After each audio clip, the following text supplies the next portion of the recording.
Hello everyone, कैसे हैं आप सब? कैसी चल रही है आप सबकी पढ़ाई? और आई होप कि ये एमसीक्यू सीरीज आपके बहुत ही काम आ रही है। एमसीक्यूज की प्रैक्टिस करना किसी भी एग्जाम के लिए बहुत ही क्रूशियल होता है, चाहे वो कोई भी कॉम्पिटिटिव एग्जाम हो। एट प्रेजेंट तो हम लोग बात करें यूजीसी, सीयूईटी और ऐसे ही लिटरेरी कॉम्पिटिटिव एग्जाम्स की। और आप लोग देख भी रहे होंगे कि जैसे जैसे वीडियोस इंक्रीज होते जा रहे हैं, क्वेश्चंस का लेवल थोड़ा थोड़ा टफ होता जा रहा है। आज के इस वीडियो में काफी डिफरेंट, काफी अनयूजुअल क्वेश्चंस हैं। इन कॉन्सेप्ट्स के आने के काफी चांसेस हैं आपके अपकमिंग एग्जाम्स में।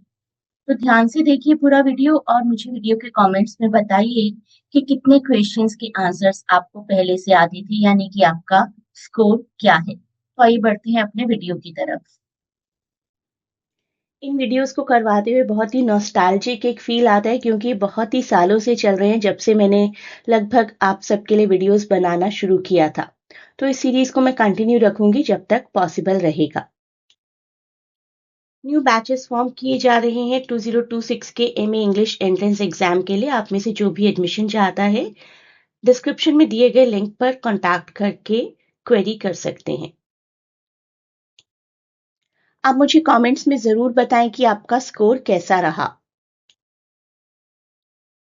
The words happy and nappy are an example of a pair. Which pair? Homophonic, minimum, polyphonic और minimal. एक एग्जाम्पल की हेल्प से समझेंगे अपने आंसर को। करेक्ट आंसर इज मिनिमल, जहां पर सिर्फ एक साउंड का डिफरेंस होता है दोनों वर्ड्स में। सिंपल लैंग्वेज में समझा रही हूँ, जैसे ह और न, ये डिफरेंस है। एक और एग्जाम्पल ले तो निप एंड सिप, सिर्फ एक साउंड का डिफरेंस है, निप एंड सिप, न और स का। लेकिन इसका मतलब ये नहीं है कि ये हमेशा राइमिंग ही होंगे। कप और कैप, यहाँ पर भी एक साउंड का ही डिफरेंस है। यहाँ पर अ साउंड आएगा और यहाँ पर ए साउंड आएगा, ऑल्दो नॉट राइमिंग, लेकिन ये भी मिनिमल पेयर है। कुछ और एग्जाम्पल्स की हेल्प से समझते हैं। देखिए, pat and bat are different only by initial consonant sounds and the same way cat and cut. यहाँ पर ए साउंड आ रहा है और यहाँ पर अ साउंड आ रहा है बीच में, A versus a. Wall sound से डिफरेंस है इनका। एक साउंड डिफरेंट होता है दो वर्ड्स में, that is minimal pair. The definition: language of a highly colloquial type below the level of standard educated speech applies to register, jargon, dialect, or slang. Slang is the right answer. This definition very aptly applies to slang. Slang को कुछ examples की help से समझते हैं। बहुत ही common daily usage की language इस्तेमाल करना, दोस्तों के साथ जनरली बोली जाती है, जैसे कि डूड, ब्रो, चिल।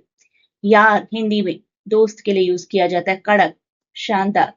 क्या कड़क मूवी थी, क्या कड़क वेब सीरीज थी। ये इंसान तो बहुत ही चेप है, चिपकने वाला। मेरा फंडा बिल्कुल सीधा है, मेरा फंडा बिल्कुल क्लियर है। विचार तो ये दोस्त, शानदार, परेशान करने वाला इंसान, अच्छे बुरे विचार, इन सब की जगह हम लोग बहुत सिंपल कोलोकियल लैंग्वेज यूज कर लेते हैं, जो कि दोस्तों के साथ बड़े आराम से चलती है, but not in a formal way. Next question: C.J. Dodson is associated with the new method, bilingual method, grammar translation or structural? Bilingual method. ये एक फॉरेन लैंग्वेज टीचिंग है that was developed by C.J. Dodson in 1967, और इससे related एक book भी उन्होंने लिखी है, language teaching and the bilingual method. ये काउंटर पार्ट माना जा सकता है ऑडियो विजुअल मेथड का, bilingual method of English language teaching as suggested by C.J. Dodson.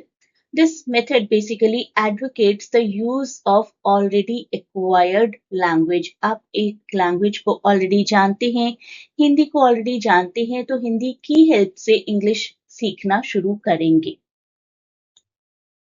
इम्प्रैक्टिसेबल में कितने और किस तरीके के मॉर्फीम्स हैं? Bound plus free, free bound, free bound, free bound और फ्री बाउंड बाउंड। यहाँ पर है bound plus free plus bound. किस तरीके से वो देखते हैं। सबसे पहले इम, जो कि बाउंड है, जिसका मतलब है not, not practicable. Practice, practice से डिराइव किया गया, जिसका मतलब है टू डू और टू परफॉर्म। और एबल, अ बाउंड मॉर्फीम, एक सफिक्स है एट प्रेजेंट, जिसका मतलब है केपेबल ऑफ। तो समथिंग इज नॉट प्रैक्टिसेबल, सम कुछ है ऐसा जो कि प्रैक्टिस करने लायक नहीं है। तो नहीं के लिए इम, एबल के लिए नहीं है, योग्यता के लिए एबल, और प्रैक्टिस तो रूट वर्ड है ही हमारा।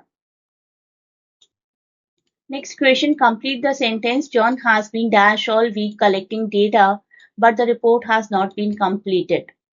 The correct answer here is chasing his tail.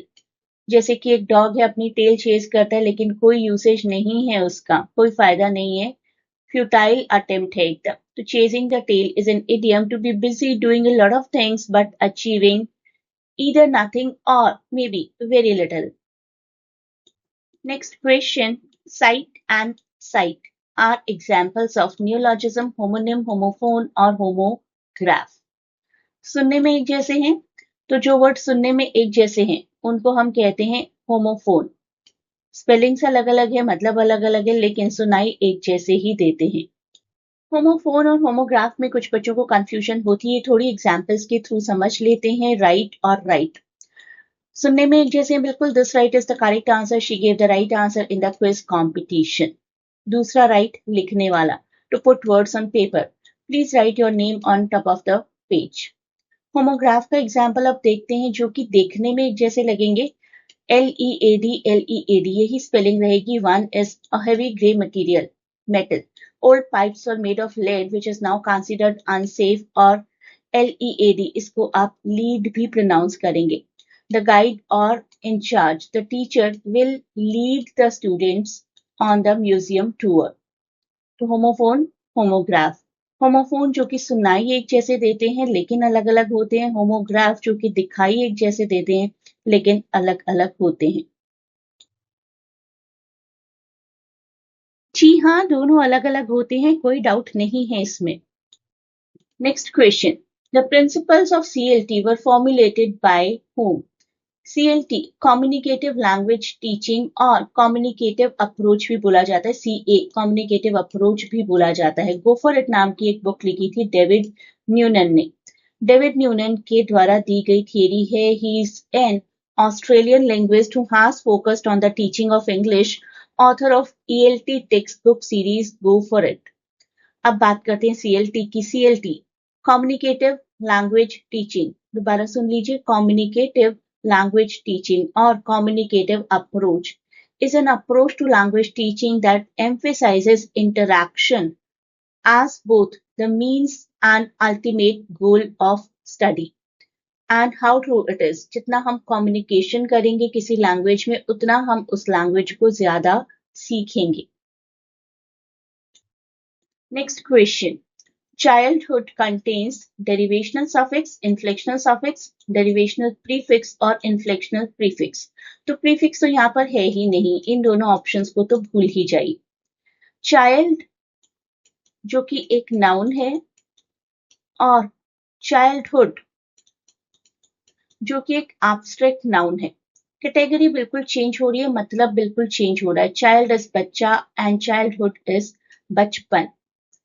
तो जब कैटेगरी या मीनिंग चेंज हो रहा है एंटायरली, तब हम उसको डेरिवेशनल सफिक्स बोलते हैं। Suffixes that create new word from the root word are called derivational suffixes. For instance, हमारा यही word child काफी अच्छा एग्जाम्पल है। Edit, editor, edit is edit करना, edit एक verb हुई, editor एक person हुआ, तो वो भी एक derivational suffix है। Derivational suffixes most of the time change the class of a word। कुछ और एग्जाम्पल्स की हेल्प से देखेंगे। देखिए किस तरीके से कैटेगरी बहुत बार चेंज हो जाती है। IC, IVE यूज करके most of the time we make the word change into adjective. Angel का angelic, she is an angel, she is very angelic, adjective हो गया ना। LY यूज करके तो हम एडवर्ब बनाते हैं। शी इज ईटिंग क्विकली या ATE verb. Vaccine, vaccinate. Ness, happy का हैप्पीनेस बन गया, I am happy, this was adjective. This is my happiness, this is a noun. ITY use करके हम बहुत बार नाउन ही बना देते हैं। एक्टिव एडजेक्टिव हुआ, activity is an abstract noun. And ship, championship, right, champion is a person, championship is abstract noun। तो एब्स्ट्रैक्ट नाउन में कन्वर्ट किया हमने, एडजेक्टिव में कन्वर्ट किया, एडवर्ब में, वर्ब में, वर्ड की क्लास या मीनिंग चेंज किया हमने, then it is derivational suffix. Next question. Dash is one of the authors of the book titled The Empire Writes Back. Empire Writes Back Theory and Practice in Post-Colonial Literature 1989 की एक किताब है. And it is written by 3 authors, Bill Ashcott, Gareth Griffiths and Helen Tiffin. The book analyzes how diverse texts written in the language of colonizers challenge Eurocentric notion of literature and culture and explore the complex relationship between language, power and post-colonial identity. तो यहाँ पर आप अपना answer तो देख ही लीजिए. Bill Ashcroft is the right answer और 3 writers के नाम यहाँ देख सकते हैं. Next question. Who wrote Masks of Conquest? And the correct answer is Gauri Viswanathan और ये बुक भी 1989 की है, Masks of Conquest. It reveals how English studies introduced in India under British colonial rule came to be effective form of political control, abetting voluntary cultural assimilation. धीरे धीरे धीरे काफी हद तक कल्चरल एसिमिलेशन हो गया और अब देखिए वही एसिमिलेशन हमारे ब्लड में दौड़ता है. इंग्लिश के बगैर हम बात कर ही नहीं सकते. इस वीडियो को कवर करवाते हुए मैंने इंग्लिश हिंदी का कॉम्बिनेशन यूज किया है. Most of the time we do that in our normal day to day activities and conversations too. तो mask of conquest, Gauri Viswanathan, 1989. ये सभी हैं वो कोर्सेज जिसके लिए आप मेरी क्लासेस ज्वाइन कर सकते हैं. CUET के लिए JMI, IPU और किसी भी यूनिवर्सिटी का मास्टर्स इंग्लिश एंट्रेंस क्रैक हो जाएगा अगर आप मेरा प्रोग्राम ज्वाइन करते हैं. UGC नेट के लिए भी ज्वाइन कर सकते हैं, JPSC के लिए भी ज्वाइन कर सकते हैं, JSSC के लिए और बहुत से और इग्नू कोर्सेज के लिए I do provide PDFs and even live sessions. आप क्वेरी कर सकते हैं. लिटरेचर के UPSC एग्जाम के लिए भी आप क्वेरी कर सकते हैं. इन सबकी ऑनलाइन क्लासेस मैं प्रोवाइड करती हूँ. This is the WhatsApp number जहां पर कॉन्टैक्ट करके आप क्वेरी कर सकते हैं. And you may also contact on this Telegram link.